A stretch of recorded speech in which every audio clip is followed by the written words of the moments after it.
রাধে রাধে।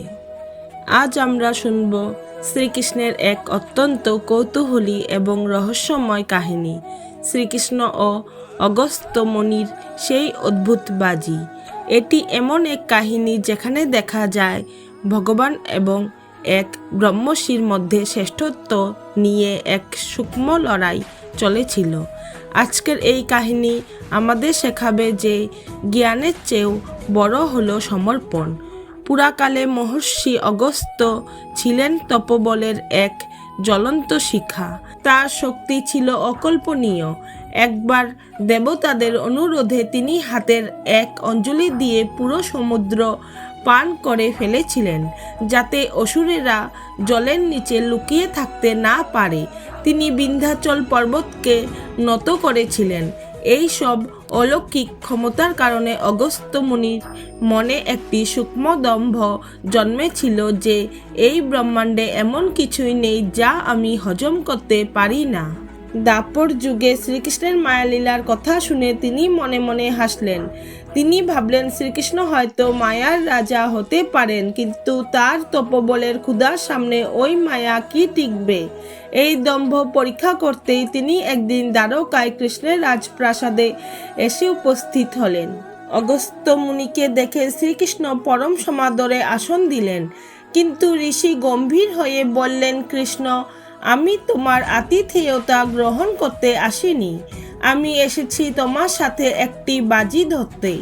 আমি অত্যন্ত ক্ষুধার্ত। যদি তুমি আমার এই ক্ষুধা মেটাতে পারো তবেই বুঝবো তুমি পরমাত্মা, আর যদি ব্যর্থ হও তবে মেনে নিতে হবে যে একজন ঋষি তপোবল তোমার ভগবত্তার চেয়েও বড়।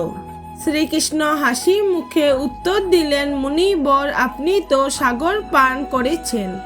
আমার ক্ষুদ্র রান্নাঘরে আপনার পেট ভরানোর মতো কি বা থাকতে পারে।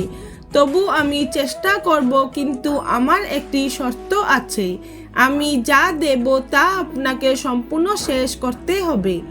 অগস্ত্য মুনি তাচ্ছিল্যের সাথে হেসে বললেন, এ আর এমন কি? নিয়ে এসো তোমার সব অন্ন। শ্রীকৃষ্ণ অন্দরমহলে গিয়ে রুক্মিণী দেবীকে বললেন, দেবী, আজ এক মহাজাগতিক পরীক্ষা। তুমি কোনো বিশাল থালা সাজিও না। কেবল পরম ভক্তিতে রাধা একটি মাত্র সেদ্ধ চালের দানা নিয়ে এসো। রুক্মিণী দেবী অবাক হলেন, কিন্তু তিনি জানতেন কৃষ্ণের প্রতিটি কাজের পেছনে গভীর রহস্য থাকে। তিনি একটি সোনার ছোট পাত্রে মাত্র একটি চালের দানা নিয়ে অগস্ত্য মুনির সামনে ধরলেন। রাজসভার সবাই স্তব্ধ। অর্জুন থেকে শুরু করে উদ্ধব সবাই ভাবলেন ঋষি এবার রাগে অভিশাপ দিয়ে বসবেন। অগস্ত্য মুনি গর্জন করে উঠলেন, কৃষ্ণ, তুমি কি আমাকে উপহাস করছো? যে ঋষি সমুদ্রকে এক চুমুকে শেষ করেছে তাকে তুমি একটি চালের দানা দিচ্ছ। এ দিয়ে আমার দাঁতের কোনো ভিজবে না। শ্রীকৃষ্ণ শান্তভাবে বললেন, মুনিবর, আগে এই দানাটি মুখে তো দিয়ে দেখুন। যদি ক্ষুধা না মেটে তবে আমি পরাজয় স্বীকার করব। অগস্ত্য মুনি তাচ্ছিল্যের সাথে সেই চালের দানাটি মুখে দিলেন, কিন্তু দানাটি জিভে ছোঁয়ানোর সাথে সাথেই এক অভাবনীয় কাণ্ড ঘটল। অগস্ত্য মুনি অনুভব করলেন তার শরীরের প্রতিটি কোষ, প্রতিটি রক্তবিন্দু যেন এক অদ্ভুত প্রশান্তিতে ভরে উঠেছে। তার মনে হলো তিনি যেন কোটি কোটি বছর ধরে রাজকীয় ভোজ খেয়েছেন। তার পেট এতই পূর্ণ হয়ে গেল যে তার নিঃশ্বাস নিতেও কষ্ট হতে লাগলো।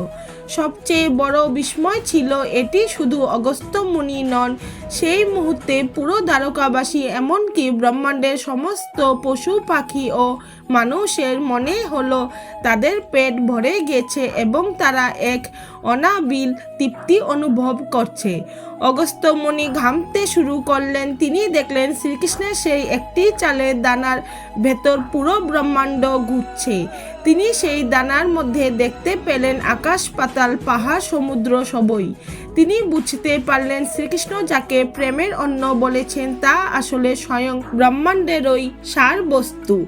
ঋষি অগস্ত্য কৃষ্ণের চরণে লুটিয়ে পড়লেন। তার চোখ দিয়ে জল পড়তে লাগলো। তিনি বললেন, প্রভু, আমি অন্ধ ছিলাম, আমি ভেবেছিলাম আমি সমুদ্র পান করেছি বলে আমি মহান, কিন্তু আজ বুঝলাম আপনি যদি একটি কণা দিয়ে পুরো জগৎকে তৃপ্ত করতে পারেন তবে আপনার বিশালতা মাপার সাধ্য কার?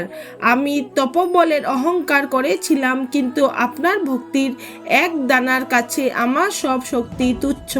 শ্রীকৃষ্ণ ঋষিকে তুলে ধরলেন এবং বললেন, মুনিবর ভক্তি দিয়ে যা দেওয়া হয় তা অল্প হলেও অনন্ত, কিন্তু দম্ভ নিয়ে যা করা হয় তা পর্বত প্রমাণ হলেও শূন্য। এই কাহিনী আমাদের শেখায় যে অহংকার যত বড়ই হোক, ভক্তি ও বিনয়ের সামনে তা তুচ্ছ। শ্রীকৃষ্ণ একটি চালের দানার মাধ্যমে বোঝালেন পরিমাণ নয়, হৃদয়ের ভালোবাসায় প্রকৃত তৃপ্তি দেয়। অগস্ত্য মুনি নিজের শক্তির অহংকারে ভেবেছিলেন সব কিছু জয় করা সম্ভব, কিন্তু শেষে বুঝলেন ভগবানের কৃপা ও ভক্তির শক্তি সর্বশ্রেষ্ঠ। তাই আমাদেরও জীবনে দম্ভ ত্যাগ করে কৃতজ্ঞতা, সন্তুষ্টি ও বিনয় ধারণ করা উচিত। তাহলেই সামান্য জিনিসেও পরিপূর্ণ সুখ অনুভব করা যায়। রাধে রাধে। প্রিয় ভক্তগণ, আপনাদের যদি এই কাহিনী ভালো লেগে থাকে তাহলে অবশ্যই লাইক করুন এবং কমেন্টে লিখুন রাধে রাধে। এবং এমন আরও ভক্তিমূলক গল্প পেতে আমার চ্যানেলটি সাবস্ক্রাইব করুন।